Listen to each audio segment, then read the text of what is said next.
Assalamualaikum warahmatullahi wabarakatuh. Selamat malam, salam sejahtera buat kita semuanya. Selamat berjumpa lagi dalam acara Talkshow Bincang Hukum dan Politik bersama Dr. Hufron SHMH. Dalam kesempatan malam ini kita ingin membahas soal wabah virus corona COVID-19 dalam perspektif hukum tata negara darurat Indonesia. Sebenarnya masalah virus corona lebih merupakan persoalan kesehatan atau persoalan medis. Akan tetapi akan menjadi persoalan hukum apabila persoalan virus corona itu menjadi wabah. Pemirsa yang saya hormati, bahwa soal penyakit menular itu diatur dalam Undang-Undang Nomor 4 Tahun 1984 tentang wabah penyakit menular. Apa yang dimaksud dengan wabah penyakit menular adalah kejadian berjangkitnya suatu penyakit menular dalam masyarakat yang jumlah penderitanya meningkat secara nyata melebihi dari kejadian yang lazim pada waktu dan daerah tertentu serta dapat menimbulkan malapetaka.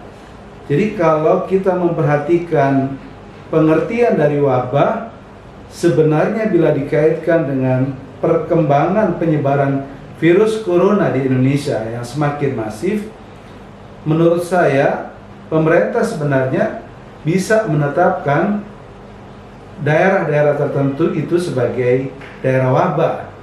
Misalnya berturut-turut yang angka tertinggi penyebarannya itu adalah mulai dari DKI Jakarta, kemudian Provinsi Jawa Timur, Jawa Tengah, Jawa Barat, dan DIY.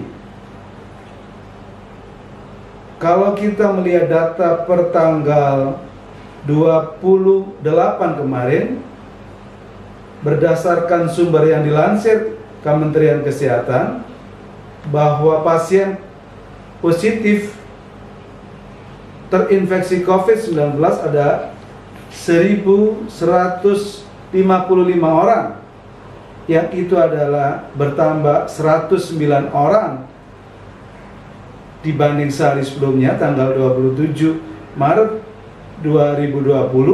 Kemudian yang sembuh 59 orang, ada tambahan 13 orang dari tanggal 27 Maret, dan meninggal dunia 102 orang, ada tambah 15 orang dibanding tanggal 27 Maret tahun 2020.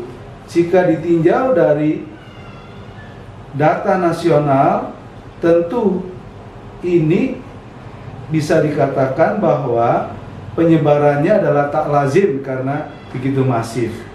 Oleh karena itu, menurut saya menjadi penting sebenarnya adalah soal penetapan status wabah pada daerah-daerah tertentu oleh pemerintah. Di sisi yang lain, bahwa pemerintah nampaknya sampai hari ini belum membuat penetapan status wabah bagi daerah-daerah tertentu di Indonesia. Di sisi lain, bahwa Undang-Undang tentang kekarantina kesehatan juga mengatur tentang apa yang dimaksud dengan kedaruratan kesehatan. Tetapi sampai saat ini pula ternyata bahwa pasal 10 Undang-Undang tentang karantina kesehatan itu yang mengatur tentang tata cara penetapan status kedaruratan kesehatan diatur dengan peraturan pemerintah. Tetapi sampai sekarang peraturan pemerintah sebagai pelaksanaan dari Undang-Undang Nomor 6 Tahun 2018 juga belum dikeluarkan. Dan pemerintah belakangan dalam berbagai berita di media dalam waktu sepekan ke depan akan mengeluarkan peraturan pemerintah tentang tata cara penetapan status kedaruratan kesehatan nasional. Yang ketiga, bisa saja pemerintah menggunakan opsi, yaitu apa yang disebut dengan Undang-Undang Penanggulangan Bencana, yaitu Undang-Undang Nomor 24 Tahun 2000, Undang-Undang Nomor 27 Tahun 2004 tentang penanggulangan bencana. Dalam Undang-Undang tentang penanggulangan bencana, bencana itu dibagi menjadi 3, bencana alam, kemudian bencana non alam dan bencana sosial. Bencana non alam salah satunya adalah wabah penyakit. Oleh karena itu sebenarnya berkaitan dengan penetapan status bencana ini, mestinya dalam semua tingkatan itu, baik yang sifatnya nasional, yang sifatnya di wilayah provinsi, dan di wilayah kabupaten kota, masing-masing pemerintah daerah dapat menetapkan bencana dalam konteks wabah COVID-19 yang belakangan menyeruak di seluruh wilayah kota dan provinsi di Indonesia. Sementara kita jeda dulu, nanti kembali pada bincang hukum dan politik. Kembali kepada persoalan tentang penetapan status wabah penyakit menular, dalam hal ini adalah virus corona atau COVID-19 itu, ternyata sampai hari ini pemerintah belum membuat penetapan daerah-daerah mana yang disebut sebagai daerah wabah penyakit menular COVID-19. Di sisi yang lain juga pemerintah belum menetapkan tentang status bencana nasional atau daerah-daerah terkait dengan wabah penyakit menular virus corona atau COVID-19.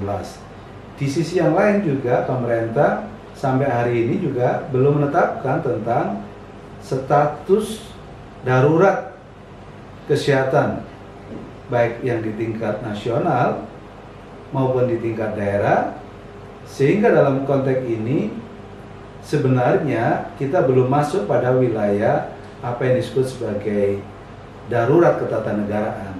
Karena apabila sudah ada penetapan sebagai wabah virus corona atau COVID-19 pada daerah-daerah tertentu, atau ada penetapan status bencana nasional maupun daerah akibat wabah penyakit COVID-19, atau ada penetapan status darurat kesehatan yang kemudian bisa dilakukan tindakan karantina oleh pemerintah, maka sejak saat itu pula berlaku hukum tata negara darurat, di mana berlaku asas solus populi super malex, kepentingan rakyat adalah hukum yang tertinggi.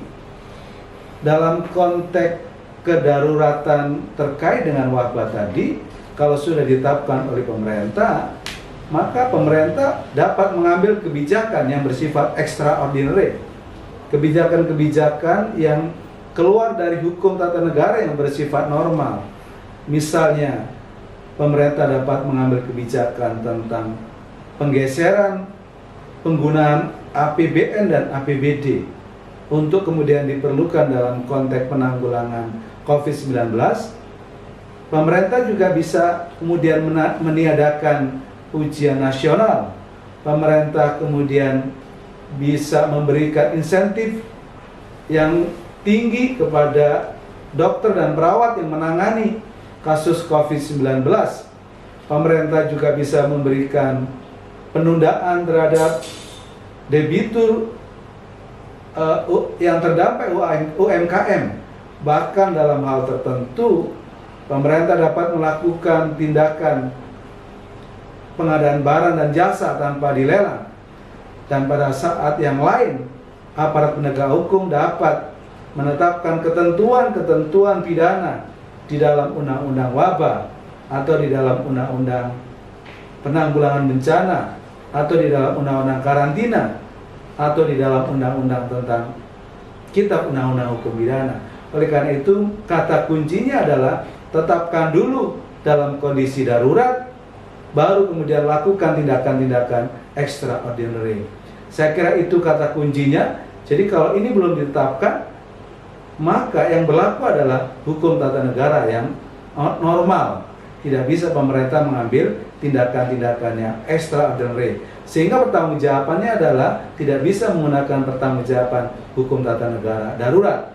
Sebagai contoh bahwa bagaimana kalau hari ini aparat penegak hukum kemudian mendatangi masyarakat, kerumunan masyarakat dan menghalau, itu tentu hanya bisa mengimbau tapi tidak bisa menindak secara hukum karena pemerintah belum melakukan penetapan status wabah penyakit corona di Indonesia.